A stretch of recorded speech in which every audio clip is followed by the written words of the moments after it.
Hey, so today is November 1st, 2021, and just wanted to share one of the things that I've learned with weddings is that if you're not having a great time, nobody wants to look at the videos. They don't want to look at the pictures. If it was a horrible experience, then there's really no reason for a photographer to be there because you really don't want to remember it. Um, there is something to be said about remembering bad things because you learn from them, but quite honestly, there's no reason to put that in your repertoire of memories. If it was a bad experience, there's no use of reliving that over and over again. The same is true with life. Like, honestly, there's nothing to work for if you're not having a good time. If your experience in life is horrible, there's no reason to work. There's no reason to thrive. There's no reason to live. And so when you decrease the quality of life, then at that point you really start to cease putting effort into keeping it alive. We've known that forever. The pandemic really kind of brought that to light, where we had a lot of suicides, where people were like, you know what, the effort is not worth what I'm getting out of it. And I'm done, and we had a lot of people that said that this year and last year, that, the effort is just not worth what I'm getting out of it. 2022 is all about balance for that purpose. Last year was about putting in the effort of getting dressed and putting in the effort of nicely dressed, putting in the effort cleaning, doing the things on a daily basis that they used to do, as far as like telling you how it was supposed to be done, your time management skills, all of those things, going back to church. I don't know how many of you guys have stopped going to church. Maybe you did that when your parents, when you left your parents' houses. But I'm telling you that the payoff is worth it. Increasing the quality of life is what life is all about. And if you're not increasing the quality of life or even maintaining the quality of life, then you've got some pretty major issues that you need to work out. And how to increase that quality of life is something that is kind of individual, because it's based on what do you love to do. What is it that you are that makes your heart sing? What is it that gets you up in the morning, that makes you really excited to get up? What is it that you do in your job? Are you in a job that you literally hate and then you get up and go, just picking yourself, kind of thing?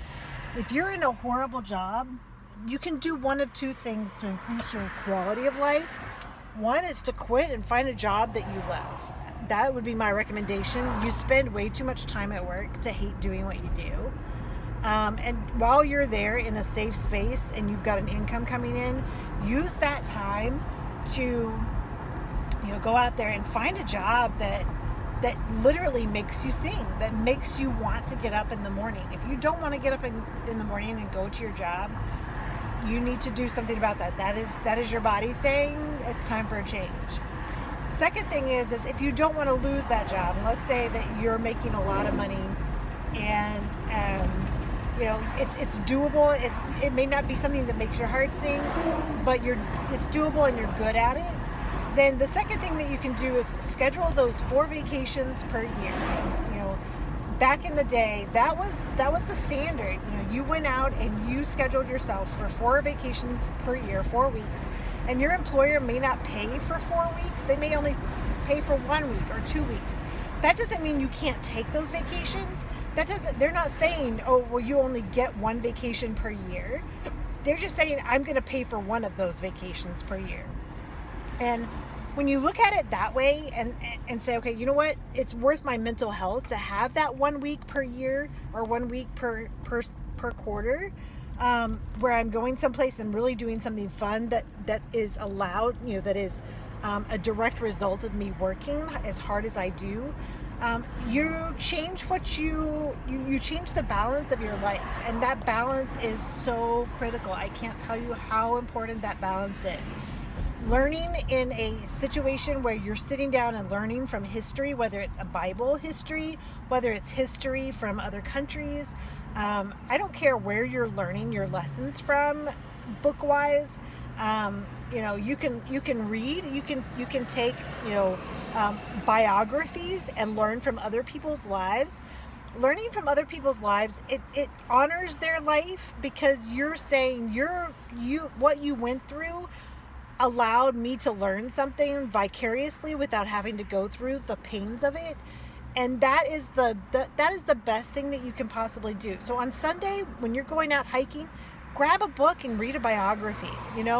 That is exactly what the Bible is. It's a list of biographies from different people that have gone through different things, specifically things related to end of life. So, and what I'm talking about is your body changes end of life. Your body goes through things, and it's capable of doing things end of life that you may not know that it's capable of doing until you get to that point of end of life.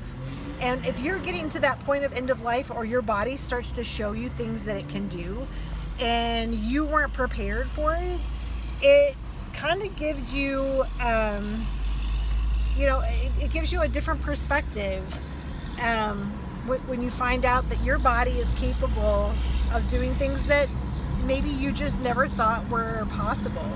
And so that's what the Bible is about. It's a list of biographies of people whose bodies and whose world, the people around them,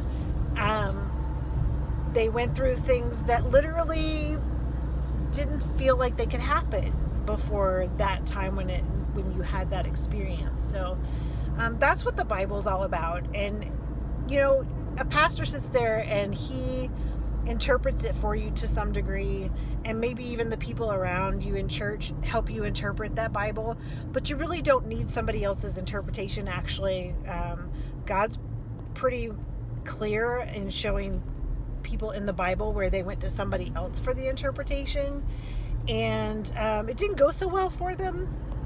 So I would just say, read it, or look at other people's biographies and read that. Or not a lot of people these days actually write biographies about experiences that they have like that in the Bible.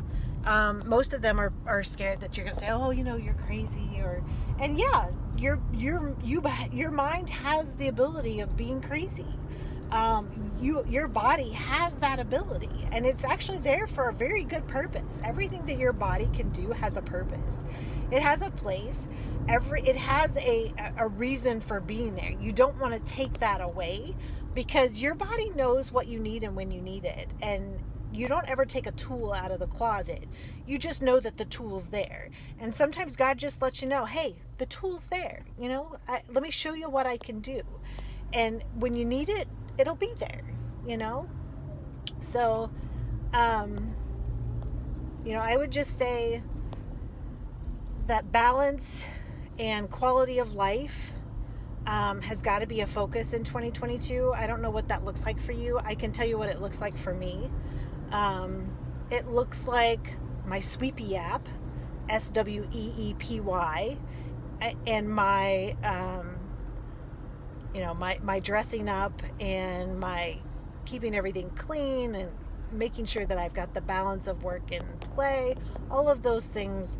That's what my awesome life looks like now. And it's amazing how different it is than what it was 2 years ago. But happy balance to each of you, and may you all find peace and balance in your lives this coming year.